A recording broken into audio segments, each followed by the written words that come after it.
3వ తేదీన మేమందరం విజయనగరం నుంచి రాజులరేగ నుంచి మేము 34 మంది సభ్యులు ఈరోజు మేము నేపాల్ యాత్రకు బయలుదేరాము.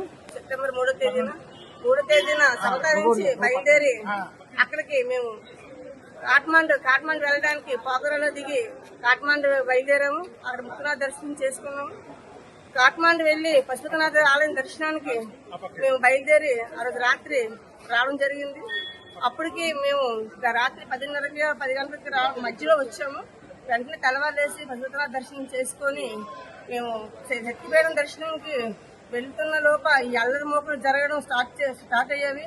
అక్కడ మరి ప్రధానమంత్రి సోషల్ మీడియా దీని మీద అక్కడ చాలా దారుణంగా అక్కడ కాల్చివేసి అక్కడ ప్రభుత్వం చాలా దారుణంగా అక్కడ ప్రజలు తిరగబడి చాలా పోలీస్ స్టేషన్ కాల్చి అక్కడ అంతా మొత్తం ఆస్తులు ధ్వంసం చేసి పెద్ద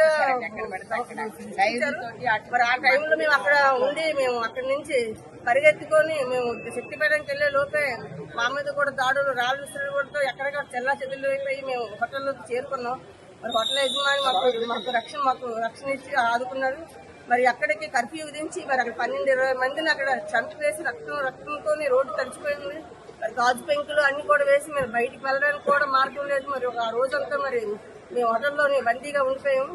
మరుసటి దినం నాడు మరి లోకేష్ బాబుకి హెల్ప్ లైన్ ద్వారా ఒక వాట్సాప్ కాల్ చేస్తే మరి బాబు వెంటనే స్పందించి మీకు ఏ క్షణమైనా మీరు మన తెలుగు వారు ఎంతమంది ఉన్నారో అక్కడ అన్నిటికీ వాకప్ చేసి ప్రతిదీ కూడా మీరు తింటున్నారా ఏం చేస్తున్నారని ప్రతిదీ కూడా అడిగి తెలుసుకొని మీకు ఏం కావాలన్నా మీరు భయపడవద్దు అని చెప్పేసి ఆయన భరోసా ఇచ్చారు. ఇవాళ ఈ రోజు మేము ఇక్కడ అడుగు పెట్టామంటే మరి లోకేష్ బాబు మాకు ఎంత ప్రాణత్యాగం చేశారంటే కాదు, ఈ రోజు మా పిల్లలు గాని ఇక్కడ మా భర్తలు గాని చూసే పరిస్థితి ఇవాళ ఉంది. అందరు కూడాను 184 మందిని ఇవాళ ఇండిగో ఫ్లైట్ ఇచ్చి ఇవాళ వాళ్ళ కుటుంబ సురక్షితంగా పంపించారు. లోకేష్ బాబుకి 100 కోటి వందనాలు తెలియజేస్తున్నాము.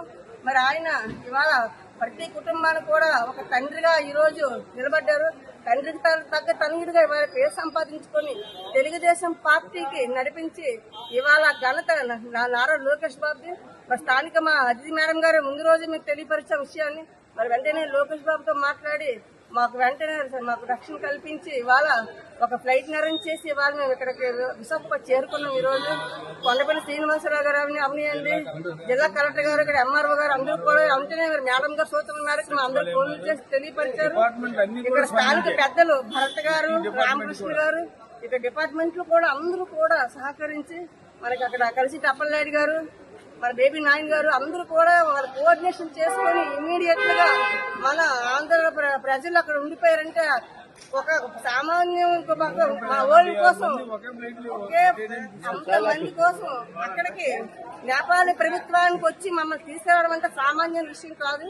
మరి వాళ్ళ లోకేష్ బాబు అందరూ కూడా మేము అతనికి జన్మ రుణపడి ఉంటాము అనేసి తెలియపరుస్తున్నాం. నాయుడు గారికి 100 కోటి వందనాలు. చాలా ప్రాణాలు చేతిలో పెట్టుకొని మేము మళ్ళీ ఇండియా వస్తామా రామా అనేది చాలా అనుకున్నామండి. 11:20కి లోకేష్ బాబు గారితో మాట్లాడితే ఇవాళ మేము 11:20కి ఎయిర్పోర్ట్ లో ఉన్నామండి. 3 రోజులు తిండి లేదు, ఏమీ లేదండి. దొంగతనాలు జరిగాయి, సెల్లులు పోయాయి, బ్యాగులు పోయాయి. ఒక హోటల్లో మాత్రం చాలా నిర్దాచుకున్నామండి, ప్రాణాలు పెట్టుకుని ఇలాంటి నభోతో నా భవిష్యత్తు చంద్రబాబు గారు లాగా ఎవరో చెప్పండి. చంద్రబాబు గారు ఎప్పుడైనా అతనే రావాలి గవర్నమెంట్.